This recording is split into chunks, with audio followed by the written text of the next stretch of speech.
Halo, selamat pagi. Om Swastiastu. Assalamualaikum warahmatullahi wabarakatuh. Salam sejahtera bagi kita semua. Jadi, pada kesempatan kali ini kita akan membahas tentang ovulasi dan menstruasi. Tentunya kalian tidak asing kan dengan istilah menstruasi, terutama bagi yang perempuan. Pasti kalian pernah merasakan menstruasi. Nah, mari kita kenalan lebih lanjut yuk.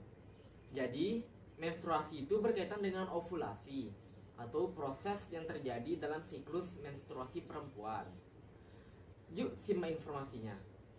Sementara itu, ovulasi adalah peristiwa pelepasan ovum berupa oosit sekunder atau juga sel yang berukuran besar dari ovarium atau indung telur. Ovulasi terjadi pada pertengahan siklus menstruasi. Untuk periode atau siklus menstruasi adalah 28 hari. Ovulasi terjadi pada hari ke-14 terhitung sejak hari pertama menstruasi. Ovulasi berkaitan dengan adanya interaksi antara hipotalamus dan ovarium. Interaksi tersebut akan menghasilkan 4 fase menstruasi, yaitu fase menstruasi, fase praovulasi, fase ovulasi, dan fase pasca ovulasi. Yang pertama adalah fase menstruasi. Fase menstruasi terjadi bila ovum tidak dibuahi oleh sperma, sehingga korpus luteum atau massa jaringan kuning di dalam ovarium akan menghentikan produksi hormon yang bernama estrogen dan progesteron. Turunnya kadar estrogen dan progesteron menyebabkan lepasnya ovum dari dinding uterus yang menebal atau endometrium. Setelah ovum lepas, endometrium menjadi sobek dan meluruh sehingga dindingnya juga menjadi menipis. Karena dinding endometrium banyak mengandung pembuluh darah, maka terjadilah pendarahan pada fase menstruasi. Pada umumnya, proses pendarahan ini berlangsung selama 5 hari dengan rata-rata pengeluaran volume darah sebanyak 50 ml. Yang kedua, fase praovulasi. Pada fase praovulasi atau akhir siklus menstruasi, hipotalamus atau bagian otak yang terdiri dari sejumlah nukleus mengeluarkan hormon gonadotropin yang merangsang hipofisis mengeluarkan FSH. Adanya FSH merangsang pembentukan folikel primer di dalam ovarium yang mengelilingi satu oosit primer. Folikel primer dan oosit primer akan tumbuh sampai hari ke-14 hingga folikel menjadi matang atau disebut folikel degraft dengan ovum di dalamnya.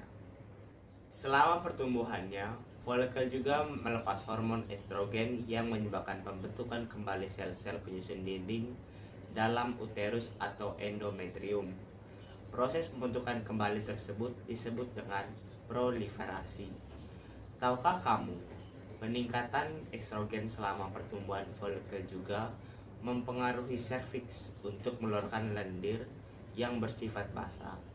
Lendir tersebut berfungsi untuk menetralkan sifat asam basa serviks agar lebih menyesuaikan lingkungan hidup sperma yang ideal.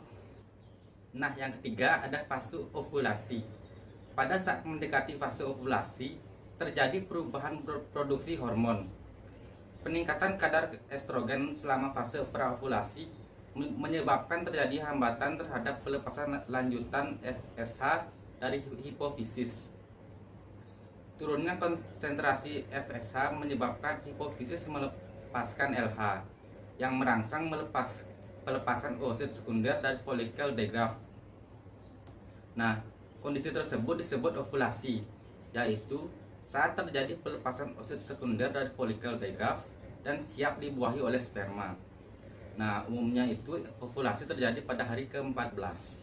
Nah, yang keempat ada fase pasca ovulasi. Pada fase pasca ovulasi, folikel degraft yang ditinggalkan oleh oosit sekunder akan berkerut dan berubah menjadi korpus luteum dan tetap memproduksi hormon estrogen dan progesteron. Meskipun korpus luteum memproduksi estrogen, tetapi estrogen yang diproduksi tidak sebanyak yang diproduksi oleh folikel degraft. Progesteron mendukung kerja estrogen dengan menebalkan endometrium. Progesteron juga merangsang sekresi lendir pada vagina dan pertumbuhan kelenjar susu pada payudara. Keseluruhan fungsi tersebut berguna untuk menyiapkan implantasi zigot pada uterus bila terjadi pembuahan atau kehamilan. Proses pasca ovulasi ini berlangsung dari hari ke-15 sampai ke hari ke-28. Namun bila di sekitar hari ke-26 tidak terjadi pembuahan, korpus luteum akan menua berubah menjadi korpus albikan sehingga tidak menghasilkan hormon lagi. Korpus albikan ini memiliki kemampuan produksi hormon estrogen dan progesteron yang rendah. Oleh karena itu, konsentrasi estrogen dan progesteron akan menurun. Fase menopause.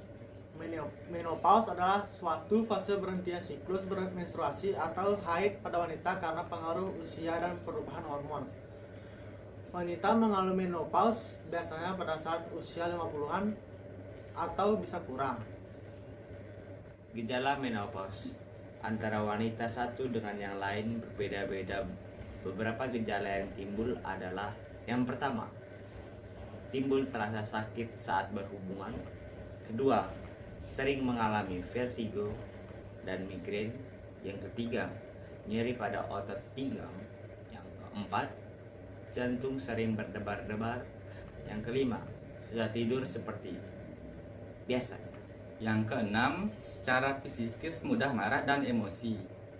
Yang ketujuh, siklus haid itu mulai tidak teratur.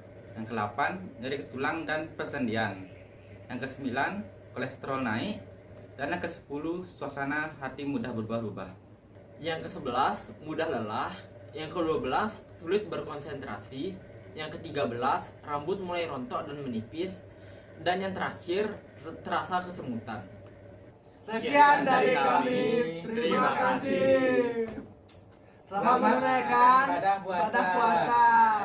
Bye bye, terima kasih sudah menonton.